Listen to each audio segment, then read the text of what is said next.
মিশকাত শরীফ খুলেছি বাবারা, কষ্ট হচ্ছে? এটা মিশকাত আরবি ভলিউম দেখা যাচ্ছে, এই যে আরবি না বাংলা? হ্যাঁ, মিশকাত আরবি ভলিউম। আমি 129 পৃষ্ঠা খুলেছি, 129 পৃষ্ঠা আরবি ভলিউম। এই মুন্সি গতবারেও একটা কথা বলেছে, শুনুন মুন্সি, 2 নম্বর মুন্সি। এতে কী বলবো, আমার মন খারাপ হয়ে যাবে কথা বলতে। ওই যে কুরবানির পশমে পশমে নেকি, এরকম কথা কোরআন হাদিসের কোথাও নাই। এদের পুঞ্জি কত খাটো আমি একটু আপনার দেখাই। এদের পুঞ্জিটা কত খাটো, এদের তলা পর্যন্ত হাত যায় কি না। আমি ছোট্ট একটা কেতাব বের করেছি, মিশকাত শরীফের চাইতে পরিচিত কেতাব, এর চাইতে পরিচিত কিতাব আর মুসলমানের কাছে কিছু অতি পরিচিত, প্রত্যেক মাদ্রাসায় পড়ানো হয়। বাংলাদেশের, ভারত পাকিস্তান বাংলাদেশের প্রত্যেকটা মাদ্রাসা, আমি 2টা হাদিস পড়ে আপনাদের নামাজ পড়াই দিব, ভয় পাবেন না। বাংলা ভারত পাকিস্তানের প্রত্যেকটা মাদ্রাসা, আলিয়া মাদ্রাসা, কওমি মাদ্রাসা, সব মাদ্রাসায় মিশকাত পড়ানো হয়। কথা কি বুঝতে পেরেছেন? সিলেবাসের আওতাভুক্ত মিশকাত, সেই মিশকাত পড়ানো হয়।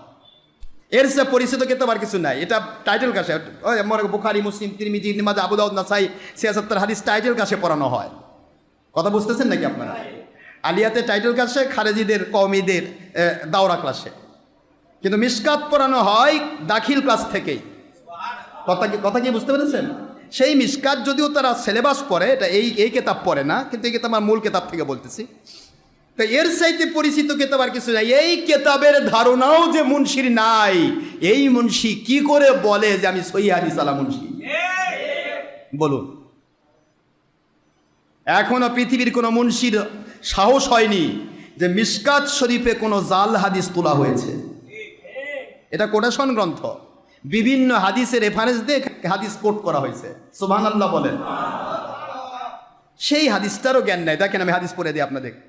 মিশকাতুল মাসাবি আরবি ভলিউম 129 পৃষ্ঠা, দেখুন হাদিস নম্বর 1476, 1476 নম্বর হাদিস। স্পষ্ট হাদিস কি দেখেন, ওয়া আন জাইদ ইবনে আরকাম রাদিয়াল্লাহু তাআলা আনহু, সুবহানাল্লাহ বলেন, قال أصحاب رسول الله صلى الله عليه وسلم يا رسول الله صلى الله عليه وسلم ما هذه الأضاحي؟ قال سنة أبيكم إبراهيم عليه السلام। قالوا, একবার ডাইরেক্ট হাদিসের এবারত আপনাদের পড়ে শোনাচ্ছি, অসুবিধা হচ্ছে না তো আপনাদের? মিশকাত পড়ে আমি ইবনে মাজাহ খুলবো, ওরা তো সিয়াসাতটা বোঝে ভালো, এবার ইবনে মাজাহ খুলবো, সিয়াসাতটার আমি মিশকাতটা পড়ে দেই, অসুবিধা হচ্ছে আপনাদের? দেখুন, কলু, তারা বললেন, মা হাদিহিল আদাহি ইয়া রাসূলুল্লাহ সাল্লাল্লাহু আলাইহি ওয়াসাল্লাম। কয়লা মা হাদিহিল আদাহি, হুজুর বললেন, কয়লা বিকুল্লি শারাতিন হাসানা। সুবহানাল্লাহ বলেন। قالوا فالصوف يا رسول الله صلى الله عليه وسلم قال بكل شعرة من الصوف حسنة। সুবহানাল্লাহ বলেন।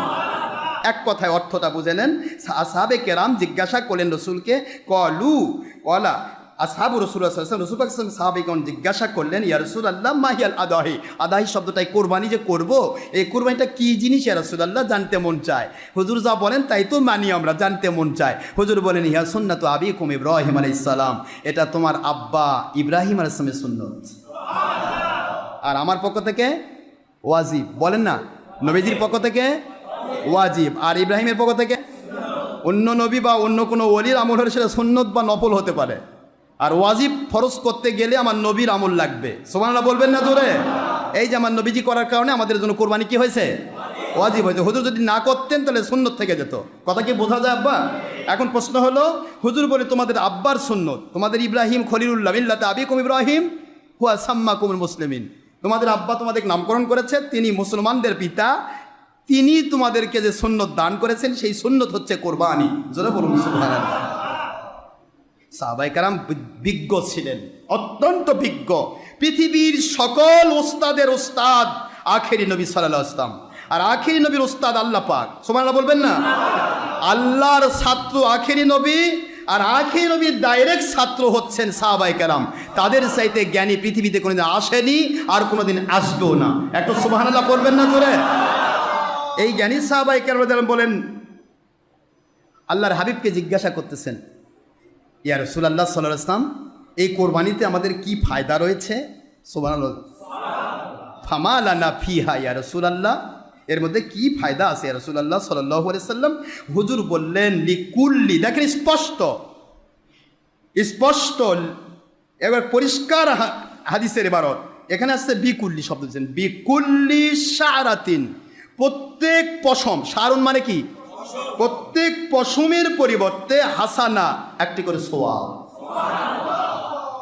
সাহাবায়ে কেরাম আরজ করলেন, ইয়া ফাসসুফু ইয়া রাসূলুল্লাহ সাল্লাল্লাহু আলাইহি ওয়াসাল্লাম, ও আল্লাহর বন্ধু, আমরা তো ভেড়া জাতীয় কিছু প্রাণী দেখি, লোমক প্রাণী, যেগুলোকে প্রাণী বলা হয়, অত্যন্ত লোমওয়ালা, একবারে মিহি লোম, গুণে শেষ করা যাবে না, এত লোম। এগুলির ব্যাপারে কি হবে ইয়া রাসূলুল্লাহ সাল্লাল্লাহু আলাইহি ওয়াসাল্লাম? হুজুর, যেই মেষের কম্বল হয়, কি বলেন না কেন বাবা, পশমতে কোমরা হয়, কম্বল হয় না? তখন এই মেষগুলো বা এই ধরনের কম লোমস যেই প্রাণীগুলো, এগুলির ব্যাপারে কি হবে হুজুর? আল্লাহর হাবিব বলেন লিকুল্লি শারাতি মিনা সুপি হাসানা, যতই লোমস হোক আর যতই একেবারে মিহিম লোম হোক, যত কোটি কোটি অগণিত লোম হোক, প্রত্যেক লোমস প্রাণী, এই ভেড়া বা মেষ, এদেরও প্রত্যেক লোম পরিমাণ, এরা যে কুরবানি দেয়, এর লোম পরিমাণ সওয়াব দেওয়া হবে। জোরে বলুন সুবহানাল্লাহ। ভেড়া বা বকরি হলে 1 বৎসর বয়স কমের পক্ষে, কথা বুঝতেছেন নাকি? গরু হলে কমের পক্ষে 2 বৎসর বয়স, উট হলে 6 বৎসর বয়স। গরু আর মহিষ হলে কয় বছর বয়স? 2 বৎসর। এখন 2 বৎসর, এর মধ্যে দাঁতলো না দাঁতলো প্রশ্ন। অনেকে বলে যে না হুজুর দাঁতেনি, আপনি কনফার্ম কি না যে 2 বৎসর হয়েছে কিনা? 2 বৎসর হলেই কোরবানি হবে। সুবহানাল্লাহ। মানুষ মিথ্যে কথা বলে, যার কারণে আমরা দাঁতার কথা বলি। দাঁতলে আর এটার মধ্যে ভেজাল থাকে না, কারণ 2 বছরের আগে কোনো গরু বকরি দাঁতবেই না। কথা কি বুঝতে পেরেছেন? দাঁত উঠবে না। তো যাই হোক, এখানে প্রশ্ন হলো 2 বছর হলেই কোরবানি যথেষ্ট, 1 বছর ছাগল হলেই যথেষ্ট।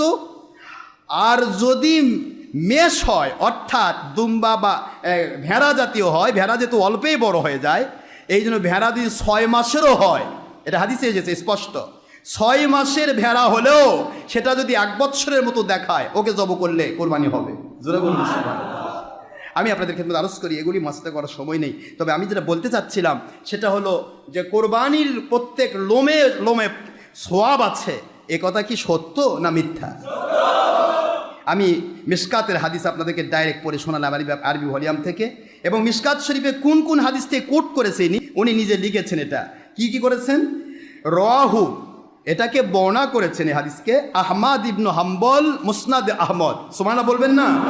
মুসনাদ আহমদ সহি হাদিসের কিতাব, মুওয়াত্তা মালিক সহি হাদিসের কিতাব, মুসনাদে আবু হানিফা সহি হাদিসের কিতাব, মুসনাদ আহমদ বিন হাম্বল সহি হাদিসের কিতাব, মুসনাদে আব্দুর রাজ্জাক সহি হাদিসের কিতাব, মুসান্নাফে আব্দুর রাজ্জাক সহি হাদিসের কিতাব, মুসান্নাফ ইবনে আবি শাইবা সহি হাদিসের কিতাব। সুবহানাল্লাহ বলবেন না? তারপরে সিয়াসেত্তার ভিতরে লিখেছেন ইবনে মাজা, এই যে আমি এনে এসেছি ইবনে মাজা, এরপরে মিশকাত, মিরকাত, আশাতুল উমাদ, সুনাদ দারিমি, দারিকুতনি, কিতাব আল-আথহার, মুসনাদ আহমদ বিন হাম্বল, মুওয়াত্তা মালিক, মুওয়াত্তা মুহাম্মদ, সমস্ত সহিহ হাদিসের কিতাব। জোরে বলুন সুবহানাল্লাহ। আপনারা কষ্ট পাচ্ছেন? তাহলে আপনারা বলেন তো, প্রত্যেকটা লোমের পরিবর্তে সোয়াব আছে, এই হাদিস কি আছে? এই বাতিল 72 কোম্পানির নির্লজ্জ বেহায়া মুন্সি কি বলল? কয় কোনো হাদিসের না, এটা জাল হাদিস। তাহলে মিশকাত পড়ারও কপালে জোটেনি, এই কবে ওই হাদিস পড়লো? মানে বিদেশি মুরব্বীদের চটি বই পড়ে পড়ে ওগুলা অনুসরণ করে লেখে, আর মানুষ বুঝে আমি কত বড় লেখক। এদের কেতাব পড়তে লাগে দিলে বাতাস বের হবে, এরা কেতাব পড়তে পারে না।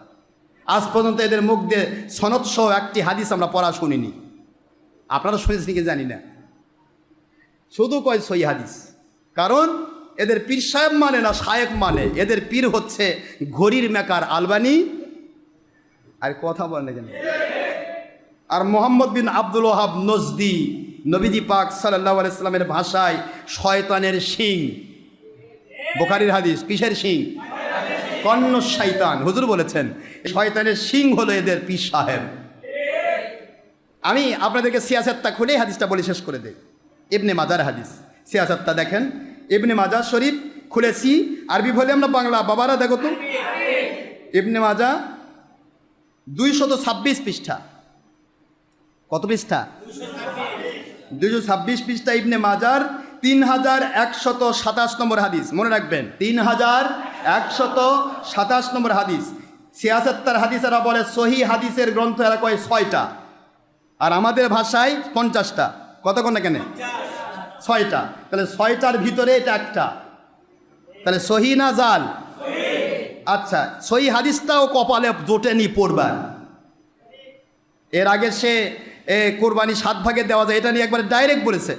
আমাদের এক ছেলে বলতেছে যে আপনি কুরবানি 7 ভাগে দেওয়া যাবে, এটা তো বুখারী মুসলিমে আছে, তিরমিজিতে আছে, ইবনে মাজাতে আছে, আবু দাউদে আছে, নাসাইতে আছে, সব সিয়াসাত্তার হাদিসের কিতাবে আছে। এবং আপনার শায়েখ আপনাদের সবচেয়ে বড় আলে হাদিস দাবিদার যারা, তাদের বড় শায়েখ শহীদুল্লাহ মাদানী, অমুক মাদানী, মতি মাদানী, ওরফে পাদানি, কথা করছেন না কেন? এরা সবাই তো স্বীকার করেছে যে এটা 7 ভাগে কোরবানি করা হাদিস সহি রয়েছে। তা আপনি বলতেছেন নাই কেন? কয়টা তো আছে, তোমরা মানো, ওটা আমি মানি না। কি বুঝলেন? এ সহি হাদিসও মানে না, এ বিদেশি মুরব্বীদের মাল কামায়, মানে মাল কামায়। এর নাম আব্দুর রাজ্জাক সুনুন মুন্সি, নির্লজ্জ বেহায়া। সারা জীবন বলেছে যে মাযহাব মানা শিরক, কবিরা গুনাহ। গত ইয়াতে আসছে, আপনারা ফেসবুকে দেখেছেন, আছে, আমাদের কাছে নিয়ে যাবেন। আল্লাহর কসম, আল্লাহর কসম, অল্লাহ অল্লাহ অল্লাহ, আমি আব্দুর রাজ্জাক কোনোদিন মাযহাবের বিরুদ্ধে কইনি। পেলা কি এমনি পড়ে বাবা? কাম হচ্ছে, ডক্টর আশরাফ সিদ্দিকীর এই গুনাহগারের দ্বারা কিছু কাম হচ্ছে ইনশাআল্লাহ। বলেন মালিক কবুল করুন। আমি সিয়াসাত্তার হাদিস সনদ সহ বলে দিচ্ছি, এই হাদিস বলে শেষ করছি। 3171 নম্বর, 127 নম্বর হাদিস, 2700। এটা ইসলামী ফাউন্ডেশন, এটা তো আর এটা হয়তো নাও পড়তে পারে, বাংলা দিয়ে দিলাম। ইসলামী ফাউন্ডেশন 3 নম্বর খণ্ড 136 পৃষ্ঠা, মিশকাত শরীফের 129 পৃষ্ঠার 1476 নম্বর হাদিস, যেটা বলে দিলাম কেবল। এরপরে আপনি পাবেন ফয়জুল কালাম, আমাদের খারেজি ভাইদের আব্বা ফয়জুল্লাহ, তার লেখা ফয়জুল কালামের এর 191 পৃষ্ঠার ভিতরে এই হাদিস তিনি তুলেছেন, এবং তাদের সব মুরব্বী তুলেছেন এই হাদিস। ভালো করে শুনুন, এই কিতাব অসংখ্য হাদিসে আসছে, এখন আর সময় নেই, আমি যেহেতু শেষ করব। দেখেন কি বলেছে, হাদ্দাসানা মুহাম্মদ ইবনু খলাফ ইল আসকালানি রহমতুল্লাহ আলাইহি ক্বালা হাদ্দাসানা আদাম ইবনু আবি আয়াস রহমতুল্লাহ আলাইহি, মুখস্থ রাখেন। হাদ্দাসানা মুহাম্মদ ইবনু খলাফ, মোহাম্মদ ইবনে খলাফ রহমতুল্লাহ, তিনি আমাদের নিকট হাদিস বর্ণনা করেছেন। আসকালানি, তার উপাধি আসকালানি রহমতুল্লাহ আলাইহি। ক্বালা হাদ্দাসানা, তিনি বর্ণনা করেছেন। আদাম ইবনু আবি আয়াস রহমতুল্লাহ আলাইহি, তিনি বলেন আমাদের কাছে হাদিস বর্ণনা করেছেন। আদাম ইবনু আয়াস রহমতুল্লাহ, তিনি হাদিস বর্ণনা করেছেন। ক্বালা, তিনি বলেছেন, হাদ্দাসানা, আমাদের নিকট হাদিস বর্ণনা করেছেন সাল্লাম ইবনু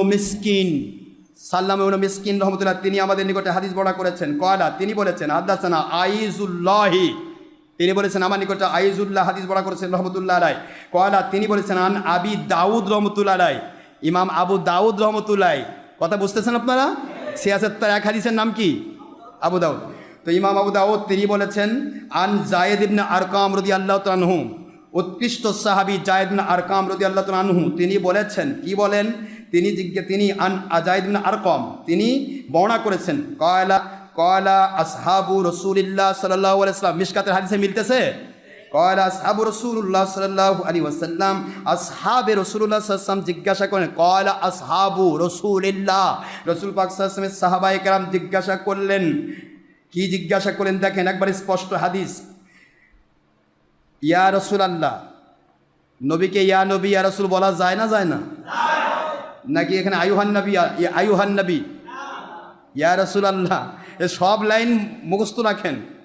ইয়া রাসূলুল্লাহ সাল্লাল্লাহু আলাইহি ওয়াসাল্লাম, সিয়াসাত্তার সনদে বলতেছি, নবীকে ইয়া রাসূলুল্লাহ, ইয়া হাবিবাল্লাহ, ইয়া নবী, ইয়া রাসূল ডাকায় সাহাবীদের আমল হক ফেরকা, নাজাতি ফেরকার আমল বাতিল 72 ফেরকার বিরোধী। বাতিল 72 ফেরকা ইয়া রাসূলুল্লাহ ইয়া নবী আল্লাহর পক্ষে নয়। ইয়া নবী ইয়া রাসূল বলা যাবে না, শিরক হয়ে যাবে, নাউজুবিল্লাহ। বলেন ইয়া রাসূলুল্লাহ সাল্লাল্লাহু আলাইহি ওয়াসাল্লাম, আল্লাহর বন্ধুকে জিজ্ঞাসা করেন, আয় আল্লাহর রসুল, ইয়া রাসূলুল্লাহ সাল্লাল্লাহু আলাইহি ওয়াসাল্লাম, মা হাদিহিল আদাহি, আদাহি এই কুরবানি ব্যাপারে আমাদেরকে জানান, এটা কি জিনিস? সুবহানাল্লাহ বলেন। ক্বালা সুন্নাতু আবিকুম ইব্রাহিম আলাইহিস সালাম, এটা ইব্রাহিম আলাইহিস সালামের সুন্নত। ক্বালু ফামা লানা ফিহা ইয়া রাসূলুল্লাহ সাল্লাল্লাহু আলাইহি ওয়াসাল্লাম, তারা বললেন, ইয়া রাসূলুল্লাহ এর ভেতরে কি রয়েছে, ফায়দা কি, ফজিলত কি, মর্তবা কি? ফামা লানা এর মধ্যে আমাদের কি উপকার রয়েছে? ক্বালা রাসূলুল্লাহ সাল্লাল্লাহু আলাইহি ওয়াসাল্লাম বিকুল্লি শারাতিন হাসানাতুন। ক্বালু ফাসসুফ ইয়া রাসূলুল্লাহ সাল্লাল্লাহু আলাইহি ওয়াসাল্লাম। ক্বালা বিকুল্লি শারাতিন মিনাস সুফি হাসানা। আল্লাহর হাবিব বলেন, সাহাবায়ে কেরাম, আমার সাহাবায়ে কেরাম রাদিয়াল্লাহু তাআলা আনহুম, বিকুল্লি শারাতিন হাসানা, এর প্রত্যেকটা পশমের মধ্যে একটা করে সওয়াব রয়েছে। সুবহানাল্লাহ। ক্বালু ফাসসুফু ইয়া রাসূলুল্লাহ সাল্লাল্লাহু আলাইহি ওয়াসাল্লাম, হে আল্লাহর বন্ধু, লোমশ প্রাণী যেগুলো, ভেড়া, মেষ, এই জাতীয় প্রাণী কি হবে, এদেরও কি তাই?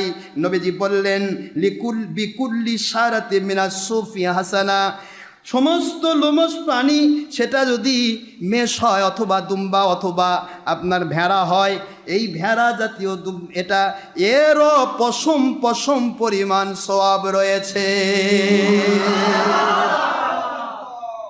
তাহলে হাদিসে আছে এটা ঠিক না, কিন্তু এই দুনিয়ার মাল কামায়ের ধান্দাবাজ 2 নম্বর মুন্সি মুখ দিয়ে বলল নাই, ওটাই ঠিক। কি কথা বলেন না কেন? তাহলে এরা এইরকম ধান্দাবাজ, এইরকম ছলচাতুরিবাজ, মিথ্যাবাজি, এরা সারা জীবন মিথ্যা কথা বলে আর মানসক বলে আমরা সহিহ হাদিস মানি। আমি আমার সম্মানিত আহলে হাদিস ভাইদের পায়ে হাত দিয়ে বলছি, আপনারা যাদেরকে নিজেদের মুরব্বী হিসেবে গ্রহণ করেছেন, নিজের প্রাণের তাজ, শায়েক, পীর সাহেব বানাইছেন, এদের ব্যাপারে একটু সাবধান থাকেন। এরা কিন্তু হাদিস মানে না, এরা বিদেশিদের টাকা কামাই করার ধান্দায় জাল হাদিস আর সহিহ হাদিসের বাষ্প তুলে আপনাদের চোখ ঘোলা করে দিয়ে মাল কামাই করতে চায়। এরা হাদিস মানে না, এদের গুলে খাওয়াবেন, কবে মানি না, কেতাবে আছে মানি না, কিন্তু ওর মুখে বলছে নাই, ওটাই ঠিক। তাহলে ঈমান আছে? নবীর একটা হাদিস অস্বীকার করলে ঈমান থাকবে? বাস, ক্লিয়ার।